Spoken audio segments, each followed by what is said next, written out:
Welcome, everyone, to our first panel of the day. We're going to start with the news, obviously. I'm glad everyone's here. I want to just kind of start things off with, tell us what's your most pressing issue, what story you're covering right now. What are you in the middle of? Well, from here, I'm actually going to Alaska to cover President Trump's summit with Vladimir Putin. I used to cover Russia and the Middle East. I wasn't here for Trump's first term, so I've had kind of a decade of almost dealing with Russia, FaceTime with President Putin as well as Trump. So for me, that's prescient. For me, we'll be talking a lot about that on our show on MSNBC, or all our shows this week and into the weekend. But we are also looking at the D.C. takeover, of course. I'm doing that from New York, but talking to our colleagues in D.C. all the time, speaking to lawmakers there and residents, but also advocates working with the homeless there. I think one of the next stages of the story that you're going to see, at least on our side, is looking at the real human impact. As more of these checkpoints in the city are set up, there are additional stops and arrests. What this is all allegedly about, and then what it actually is and how it unfolds for people is going to be the major story, I think, in the coming days on our side. It's Trump. We are seeing one of the most ambitious policy agendas that we have seen in a generation, if not longer. And Donald Trump in the first term, Zeke and I were actually talking about this outside, in the first term, they weren't very organized. And not everyone was on the same page. This White House, Trump 2.0, spent the last 4 years out of power, preparing to be back in power. And you are seeing that they are actually enacting their policy agenda. There's not as much chaos in the White House, but you are also seeing chaos outside the White House in a new way. I'd echo that. I would say Trump, and that's all encompassing. It's Alaska, it's the DC takeover, it's his growing power over all these other institutions. When you look at the Supreme Court, when you look at colleges, when you look at the Smithsonian, which is a tool, an educational tool for so many people. Of course, there are people who come to DC for the museums, but there are also so many students and people who learn about America, foreign tourists who learn about America by going through our museums. So the cultural institutions are also something that I'm looking at. But I think to echo Antonia's point, the human impact of all of this is certainly where I'm always going to be focused, thinking about interviewing immigrants who came here legally, who are now under threat of violence and deportation, thinking about American citizens who are also being accosted by ICE. And I'm a D.C. resident, so yesterday there was a checkpoint 2 blocks away from where I go to church, and thinking about sort of what a neighborhood that I walk around in all the time and go to church in and have friends in, what that means when a priest is like, hey, I think there's a checkpoint outside our door, what that means and what that does to the psyche of the city. And I also say what's not being handled, which is there is a truancy issue in D.C. For those who aren't familiar with the word truancy, it's where young kids are not going to school, and city officials are looking for resources to help children out. There isn't this, of course, robust uptick in crime if you look at the numbers, but there is still real concern from residents who, by and large, don't want the federal takeover, but are also saying if the federal government is going to step in, can they give us some money for our schools? Can they give us some money for extracurricular activities? So I'm also looking at that as well. And just briefly, everything that they said before, but trying to help our readers contextualize this moment, this whiplash from the change from the Biden administration to the Trump administration, this very effective administration in terms of enacting their agenda, domestically, foreign policy. We'll see that this weekend on Friday with the Putin summit. It's very easy to say this is unprecedented, or this is shocking, or this is surprising, or we've never seen this before. But what does that actually mean for real people? What does that mean for the future of American foreign policy and the world? And it's an emerging story that we are trying to get that context in everything we do.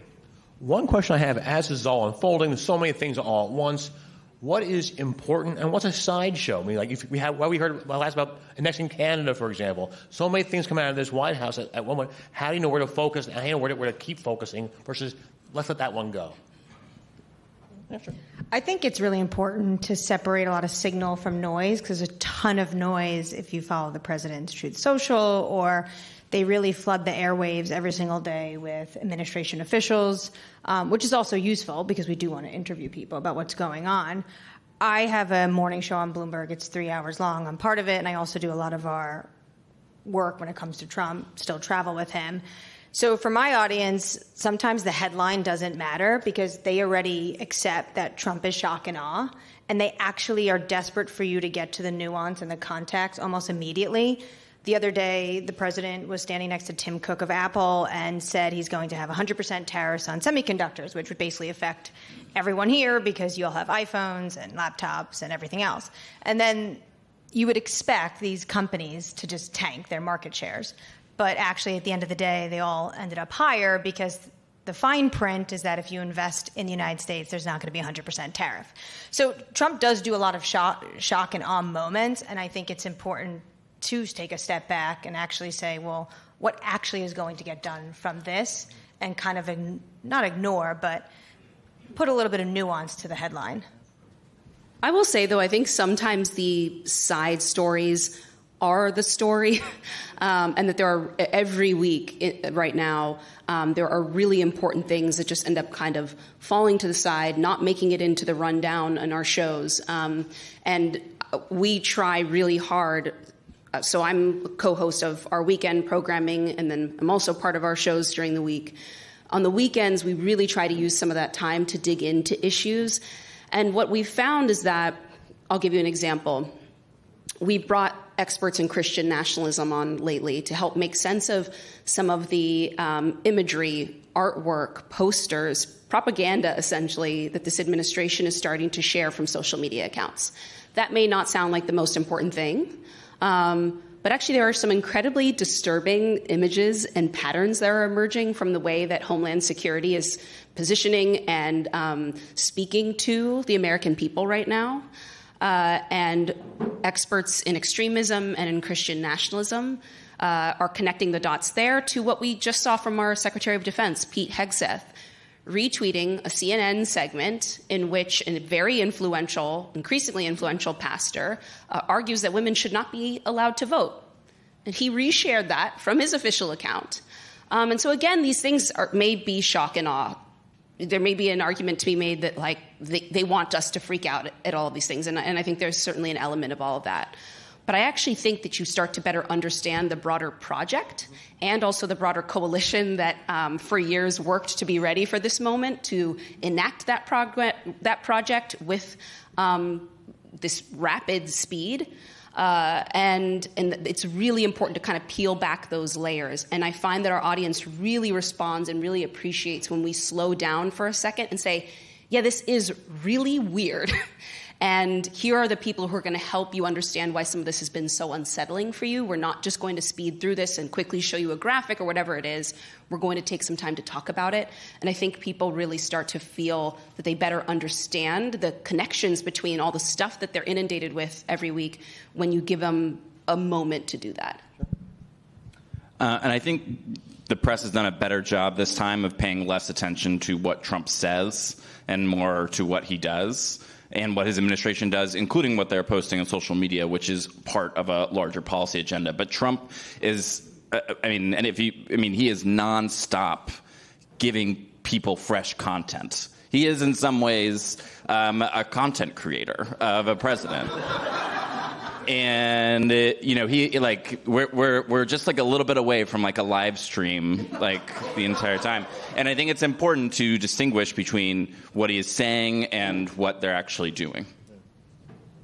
Anybody else? No.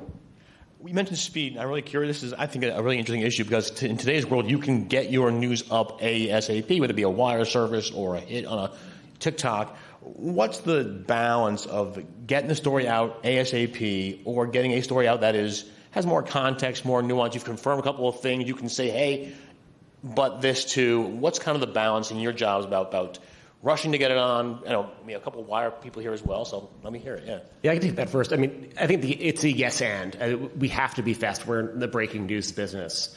Our consumers, our customers, our readers depend on that speed. They want that information as quickly as we can deliver to them. But our responsibility is also to give them, the signal and not the noise. We have to inject that context in there. It's a challenge, and you look at the AP News Alert, which is a 120-character product, to try to get, the appropriate level of context into that format which you often see like on X and so people post the AP News alert. It's tough. It's a challenge. It's something we work really hard at and train our staff on. And then in every story, the first cut of every story, and as we build the story out, in the minutes after a major news event happens, to try to inject as much of the history, as much as the context, what we know, and critically also what we don't know. And that is, even now, to Alex's point about the things, what he said, what Trump says versus what he does. Sometimes he'll say something and it doesn't actually pan out to be what that is, and it provided no policy specifics or no actual details in that very moment. We have an obligation to tell our readers what we know and really what we don't know about what these announcements are until we can understand them and explain them. Yeah, I definitely think that there's a pressure, obviously, to get things out there quickly. But I know from all the journalists that I've talked to, especially myself, you also want to be right, because the worst thing is to be quick and wrong. So I think that that's sort of the balance that we are really having to make every single day. And I think there is, of course, thankfully, the opportunity to update a story. There is, of course, the idea that sometimes something's happening and you're like, I'm going to pitch a follow-up story or a more nuanced story to this. So, like, maybe it's the president there was a strikes against Iran. Okay, so that's obviously breaking news. You want people to know that as soon as possible. But then it's, okay, well, why is he the first president in modern history to do this? What does that actually mean? So I think for some folks that there is this sort of both. You can see a headline. I know for me, sometimes, obviously, as news is breaking, I'm thinking, okay, well, what's the second layer to this story? Because I've also found that follow-ups are critical, especially as you're covering this administration, especially as it's so easy to go on to the next thing so quickly. Antonia mentioned homelessness, and I think this is going to be something that we're going to want to follow. Where do these people end up? Are they in different cities? Are they end up in jails? What does that mean when you find a homeless person? So I think there are just so many follow-up stories to do just on that one slice of the story that it's important. As all this stuff is breaking in my mind, I sort of always have a list of here are the pitches I want to do or here are the follow-up stories I want to do. Even as I'm in the middle of a breaking news story, I'll see a sentence and say, wait, what? He's the first president to do this? I need to figure out what that means. So that's something. One of the things I love about what you do, Yamiche, too, is, you're in D.C. and you're in that bloodstream and you're reporting on it, but you do all these additional packages, sort of character-driven work, where you kind of remember that this is about real people. What's happening in D.C., what's happening in all our wars abroad, they impact real people and children, and you take a minute to do that. And I think that's really important right now. Because especially when you think about the story of what's about to happen to homeless people struggling with mental illness in Washington, D.C., is they are no real constituency. There's not really, no one in Congress feels particularly accountable to them because they're not seen as a valuable voting bloc. And so right now we're talking about all this sort of important questions around democracy and civil rights and policing in the city, but there's sort of this population that keeps getting talked about without anyone actually putting a camera, a microphone, to give them a chance to say what this means for them and where they are going, where they are being pushed to. And so I really hope, as an industry, our field, we always take the time to remember to do that next piece, because all of this, at the end of the day, is actually about very real people, most of whom do not live in Washington, D.C. One thing, it's a similar line, but also I think there's this balance between breaking news and these more important, nuanced enterprise stories that may have more to say with more reaction. As a reporter who covers the companies you guys work for, I have an immense problem. All the breaking news comes out of these companies and their various machinations, plus the longer, deeper stories that I think get more traction and are much more memorable. How do you guys balance, this ever flow of new things coming out, but your desire to kind of do a bigger, deeper, more character-driven, more voice-driven story? I think increasingly you're seeing a lot of newsrooms shift toward having breaking news done by either a breaking news desk, usually sort of entry-level reporters. That's been the case where I was at Politico and at Axios. And part of the reason, I think also, within the next 5 to 10 years, breaking news reporter might just be done by AI with having an editor look over it. I mean, AI has become so good at being able to do a fast write-up of an immediate breaking news. And I think within 5 to 10 years, that's also going to change. And that puts a premium on being able to do actual reporting. Are you comfortable with that? With what? What you just described. Yeah, I think that like having it. I mean, you obviously have to have the AI be edited and fact checked, but yeah, I think. But I also think that puts more of a premium on doing investigative reporting because AI cannot do that. Yeah, AI will never replace humans. All of us on here have sources. It takes years to build up sources, to have relationships, to go digging for hard stories. But I do agree that potentially AI could make sometimes some of the logistics of getting something to a web page, to a tweet, much more seamless and easier. And then in that sense, it should free up the newsroom for going after bigger stories. I think it frees up the existing people in the newsroom to go after those bigger stories, but I am worried about the pipeline of young reporters who need to get their foot in the door with those breaking news roles, get that experience, learn some hard lessons, make some mistakes, whatever it may be, and then they earn their stripes, they build their sources, and then they become the person who's capable of taking on those larger projects. And if we kill all those entry-level roles, I don't know, we don't have another generation of people who are good at this job coming up after us. That's the thing I'm most worried about. That's a great question. I mean, I have seen AI. I mean, you look at earnings stories, just corporate earnings. AI are already, for AP and for other places, puts it out already. They're not the best stories, nor they're fact without much of an assemblage of what's the important. But if you need for the street to have the information, they're out. So I also wonder, some breaking news is important that you should have a huge ought to be handling it too. But these are all big questions. I am curious, we're talking about this, the future of media. What types of content, as we move forward, these different bifurcating roles come out and different technologies come to play. What do you think will be called the producer in years to come? Will it be more video oriented? Are you comfortable with that? And are those formats you guys welcome versus text and writing? I think it's going to be whatever the audience demands. So that's going to be text, but that's also going to be video. My favorite format, as someone, of course, who loves TV, is podcasting because I can take care of my 2-year-old son as he runs around and trashes my house. I can do all that stuff while still listening to a podcast. So that's something that is great. Obviously, I work for NBC, so I'm watching the Today Show and Nightly and Antonia on MSNBC, and I'm doing all of this stuff. But I do think that you just have to find people where there are. Quick story. I was at the New York Times in 2016 covering Bernie Sanders, feeling myself. I'm a young reporter. I got front page stories. I'm like, yes, I've made it. I was asked to take over the Snapchat account for one day.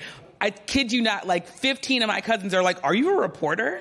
And I was like, oh, none of this matters. Like, none of the front page matters. None of this matters unless you meet people where they are. So you get on Snapchat and they were like, oh, this is the first time I've ever seen you report anything. Like, I have no idea what you do for a living. And it was a reminder to really be humble, one, and to also really try to meet people where they are. There's a whole generation that's getting their news on TikTok. And I think there's obviously a lot of misinformation. I tell my mom all the time to get off WhatsApp University because the seniors are also at risk here, just so you know. But I also think that if people are going to migrate to those things, our job as journalists, in my mind, is to be there. So NBC, I'm doing TikToks from the White House. We're trying to be as innovative as possible to find all these places. I feel like a senior citizen, frankly, on TikTok. So I'm constantly asking our younger reporters, how do I unfollow this person? I accidentally followed this person. This was literally yesterday. I was like, how do I hit unfollow? And I was like, oh my God, I'm my mother. But I think that's where you have to be. So I think I think this is really going to require us to be innovative, and it's going to require us to just meet people where they are. I mean, if the last 20 years was, people being able to choose where they get their news from, the democratization of the outlets, their viewpoints, in the next 20 years are probably, they'll be able to consume it in whatever format they want, whether it be video, text, audio, AI summary, generative, and for our part, it's incumbent on journalists. We have to provide the raw facts, the material that that AI is serving to its customers that will end up in a podcast. That's the thing that AI can't replace. It can't be at the scene of a car crash or ask a question of a world leader at a major international summit and contextualize it in a way that a human can, at least not yet. And so, at least for now, I mean, that's the next challenge: is how can we serve our customers in the way and our readers in the way they want to consume the news, while making sure that they are getting the best quality, fact-based news as possible, because it is also so easy in this environment to sort of get a whole lot of slop in that system. So how do we help them learn how to value real news and not something that is has no value? I think we're also going to see a lot of people go back to old school gatherings and live events. I think people really crave, things like this, where they can get together with other people, ask questions, get to know some of the people who, keep them informed, who report, who tell the stories that they're drawn to. I know our team at MSNBC is making a massive investment in live programming and events and sort of summits where people who know all of us and follow our work can come and feel that they get the microphone for a second. And I think you're going to see that. I have a lot of friends who are independent reporters, creators who are on Substack, who are creating either in virtual spaces these kinds of gatherings or sometimes at bars in New York City or in whatever city they live in, opportunities for people to meet. I do think in addition to all these new digital platforms and social media sites where we're all going to have responsibility, people just want to get together, especially in this moment where I think people feel very unsure about what is next in this country. They want to be next to other people. They want to build relationships, and they want to put a face to the name, to the byline. And so I think people will be rewarded when they find opportunities. Newsrooms will be rewarded. Reporters as individuals will be rewarded when they find opportunities to be in community with other people. As you do more and more of this, though, is the time you devote to actual news gathering at a premium? Is it tougher to find time to report? Yes, sometimes, because you have to be on all the platforms. If you just write an article and rely just on your outlet getting it out there, it's not going to be enough. And sort of to Antonia's point, like, readers and viewers want to develop relationships increasingly, with reporters, with people, and I think that requires you to be out there. It's also just a fire hose under Trump. What's news at 6 a.m. is maybe not going to be news at 9 p.m. And I think you have to be both like a sprinter and a marathon every single day. Like, that's what it feels like. You have to be able to do the breaking news, but then somehow carve out parts of your day to, set aside time to meet with people, to do longer form stories. It's definitely harder in this environment than it was in the prior administration. It's certainly a balance, because sometimes you have a story that you want to do and you find yourself doing that story out in the country, and then President Trump is doing something at the White House, and I'm like, oh, I'm missing that. But you sort of have to be committed to the idea that that the White House is continuously making news, and two, that the story that you're doing is worth the time and investment. It does take, I think, in some ways, an investment. We have a team that covers the White House, which makes it easier for me to be able to say, okay, next Thursday, can I go to Ohio to do a story about children are from Gaza getting some time to be at a summer camp? That takes time, and that takes investment. And it also takes understanding that you're going to be away for a day when something big is happening, and you have to just sort of be comfortable with that. But I think there has to be that balance. For me, as someone who I was raised by a social worker, grew up seeing my mom in people's homes, I'm always thinking about regular, everyday people and kitchen table issues. It's how I was wired and how she raised me. So for me, even at the White House, I'm always thinking, okay, but when's the next time I'm leaving D.C.? Because I don't think I could be a good White House reporter without being out in the country and constantly remembering that all of this policy that we're talking about, there are real consequences. Yeah. Talking about platforms, which work on which platform gets the most traction for you, most response, and which is most satisfying in your job? Which is the most, like, I did a great job on this. Maybe it's not. Maybe it's TikTok. Maybe it's not an article. Maybe, tell me where you've got the most traction these days. I feel old because I'm not on TikTok either. I Twitter, LinkedIn, because I work for Bloomberg. What I do is on a software of Bloomberg Terminal subscribers, and actually that's where I probably get the most engagement and the most nuanced conversations, and people who have thoughts and ideas, and even, you should ask them this, like, what's their answer for what's going on in XYZ part of financial markets or this part of the world. So actually, I think that, because it is so niche, the dialogue is a little bit more in depth. Twitter, I always find, you just it's a very angry place, but I still find it to be so fast. Like, Trump could be speaking, and 10 seconds later, the clip is on Twitter. So it is a useful tool. Twitter is useful and it's fast, but I don't find that there's there's very little value and community there for me right now, I would say. I think in part because the incentive structure just isn't great. I don't want to pay Elon Musk, money every month. And I also get personally just exhausted by, given what I cover, which is in addition to just the day-to-day news and responsibilities behind a desk, I still cover the culture war. I cover a lot of education and policy.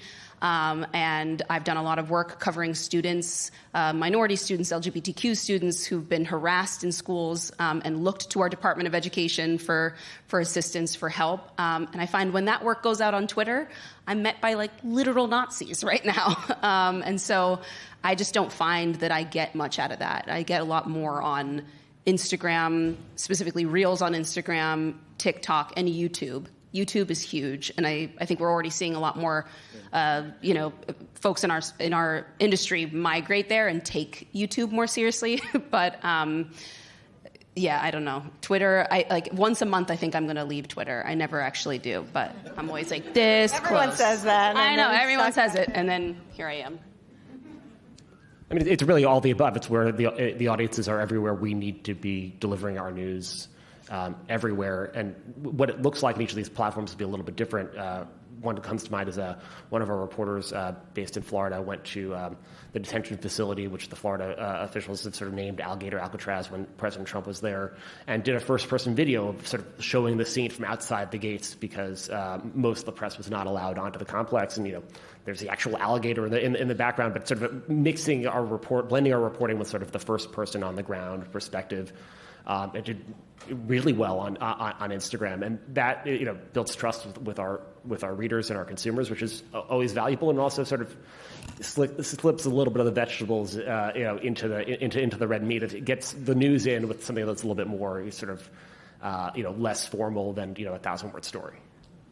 I also want to ask about creator, independent journalists. We're seeing more folks go out on their own, start their own publications on Substack, Beehive. Do you consider this competition? Do you worry about people who have less of an infrastructure but have more flexibility, can do whatever they like?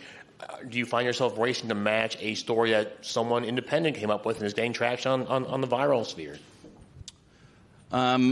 I subscribe to a bunch of Substacks and a bunch of other people. I do think the one distinction between what a lot of them do is it's a lot of commentary and analysis, because if you're doing actual investigative reporting, you do need, especially in this very litigious environment where not just Trump but lots of other people are trying to sue media outlets or threatening to sue media outlets, you need a real newsroom and a real organization behind you, and that's why I think you see less original reporting, even though I do find a lot of what they do is valuable. I also think a lot of those places use the reporting done by places like New York Times, Axios, CNN, AP, Bloomberg, and they use it in their analysis and repackage it, which I think I think is also instructive for us to look at. What are they doing? How are they packaging and playing around with producing and presenting content that we could learn from too?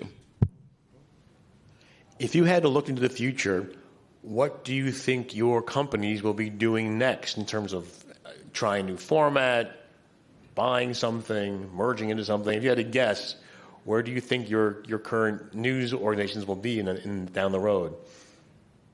I don't think they want us answering those questions. But one thing I will say is I think maybe 10, 20 years ago, you want to be a journalist, you decide, I'm a really good writer. I want to be a broadcast journalist. I love radio. I love the sounds that come into radio, all these different things, right? And you decide a path you're going on. I think more and more newsrooms are going to be, and my newsroom's hybrid, and I actually work sometimes with the wire service, even though I have a morning show, and I write. You have to be able to do all of it. You have to be able to do the 30-second TikTok video, but then also turn it into an hour-long podcast. Because the data shows people want both. So I think newsrooms are probably going to want to train people differently. And I think that's happening now. We're all doing it. I mean, that video that your colleague did, she was there as a wire reporter, right? And then turned it into this great first-person video. That's exactly right. I mean, we have to be everywhere. I think, for us, we are still going to be, a digital-first news outlet, and that means that we are providing text to our customers, photos, video, Those tech stories, may look different in the future as people's news patterns, news consumption patterns change. And, do people want to read and that's where data and analytics come into play. It's just a block of 1,000 words of straight text, with no photos. It doesn't really engage a reader. Like we have photos, we have videos, graphics. How can we engage them, bring them into the story? And maybe it doesn't need to be a 1,000-word story. Maybe it's maybe there's a video. I think we are still experimenting with that, and I think it will be a period of perpetual experimentation because there are no necessarily right and wrong answers. Every story is going to be different and will require a different approach. I also think part of the answer to that question of where we're going is a lot of it rests on technology. When I think about sort of what my first iPhone, I got it when I was in college. I remember being an intern for the Washington Post and writing my stories on my iPhone because I had spent a year and a half texting all my friends on my phone. It was literally second nature to write a story on my phone. And my editor looked at me like I was crazy. He was like, "What do you mean you wrote this on your phone?" So to think about that back then, it was, of course now it's 100% normal. That's what you do, right? Most of my stuff on my phone. So I think in 10, 20 years, maybe we'll be hologramming. Maybe I'll be in a space shuttle. Like, I have no idea what I'm going to be doing, but I think probably Mark Zuckerberg or someone does know what the next iteration of this is going to look like. I mean, there's also all this there's all the sort of immersive things. When I think about, I know the New York Times did something where they sort of took you into Emmett Till's, the store that Emmett Till was with his cousins when he allegedly was with this white woman who then basically, for those who don't know the story of Emmett Till, he was this boy who was murdered in 1955. He was visiting Mississippi from Chicago and was accused of trying to flirt with a white woman and was kidnapped and murdered. His mother decided to have an open casket for him, and it sort of changed the course of history. People like Rosa Parks and John Lewis were inspired to go into civil rights.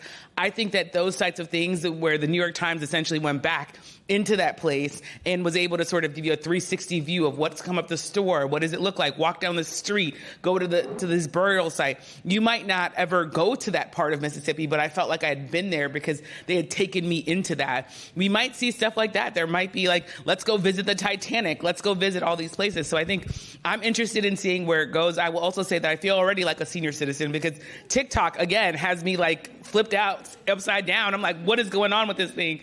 So I don't even want to know what I'm going to be looking like in 20 years when someone's like, we need you to hologram your story, right? Like I feel like that's going to be scary, but it sort of requires us to do those things and innovate as things change. One thing I'm really curious about, this is a time where reporters it's hard to take off time, take an hour. What do you guys do to kind of like cut things off, take a break, have some work, have some balance, and just like kind of turn the flow of news off for half an hour a day? Turn it off? No. I don't know. Does anyone up here turn their phone off? I have to turn it off at some point because of my son. So having a child has really literally changed my priorities. Like there's a moment where your child requires you to look at them in the bathtub or they'll drown, right? It's like I physically cannot do this other than watching my child. There's also, if I'm trying to put this little boy to sleep after he's torn up my house again, I can't be on the phone. I can't be writing a story because I'm literally trying to rock him to sleep so he'll go to sleep for a couple hours. So for me, motherhood has certainly readjusted sort of the things that I'm required to do. Like I'm required to take care of this human being. The other thing is, if you look at your marriage as something that you want to keep around too, you might, for me and my husband, who was also a reporter, by the way, you can imagine what our household is like. We do have times where we're like, let's go to Jamaica. Let's watch Squid Games for an hour, right? Like I'm still checking my phone. I'm still secretly seeing if something's going on, but you at least try to have some time with your spouse or your loved ones to just be able to still sort of say that you are married. So yeah. I mean, Oh, you're still checking your phone. Yeah, she's still checking her phone though. I like to turn my phone off and then read fiction. Could be like genre fiction, like Stephen King, or it could be like something that has nothing to do with politics, or put on like a really terrible 90s action movie. I never turn off my phone. I do put it on silent, but it is hooked up to this, which will wake me up in the middle of the night. So I was a correspondent for a long time at NBC, and I mean, they would literally sometimes have to wake you up in the middle of the night to send you out on a story. So you are required to have your phone on. There is no period where I can fully disconnect unless, I was going to a really important family event and I had talked to them about that in advance. Now, because I spend more time in studio, I have a little bit more flexibility, but I still have that mentality, and I am still a correspondent. I still do go out into the field. So I'm trying to work it out right now in real time. I know a lot of reporters, you have to find whatever your thing is, whether that's in the gym, or I have a lot of friends who box, you have to find a thing that's going to get you outside of your mind and 100%, I think, into something else, into your body. I find that's also just from a mental health perspective really good for managing the weight of the stories that we're covering so often right now. So I'm very careful about that. And then also I'm one of 7 kids and my family's extremely tight knit. So we have a lot of family obligations and events and things. So that helps me find these little windows where I'm okay, this weekend has to be 100% about that. I'm sorry, people know, I'm going to be gone. And I think you just have to find your boundaries. Yamiche said this earlier, which is the bad and the good thing about this era is there's always another big story coming. And I think so often young reporters think maybe I shouldn't go to this wedding I've been invited to because I'm going to miss out on this summit or that I could cover, or there will be another one. There will be another fire next week. So actually keep your friends and your marriage and go to those things because trust me, unfortunately, people might forget about that thing that you think is the most important thing right now. It really might not matter in 2 weeks. But that friend that you did not show up for, they will not forget. And I have seen what happens when people make some of those sacrifices and lose out. And don't do it. That's my advice. Don't do that. I want to thank you guys for taking part. It's a very candid panel, and thanks for taking the time. We appreciate it. Thank you. Thank you all.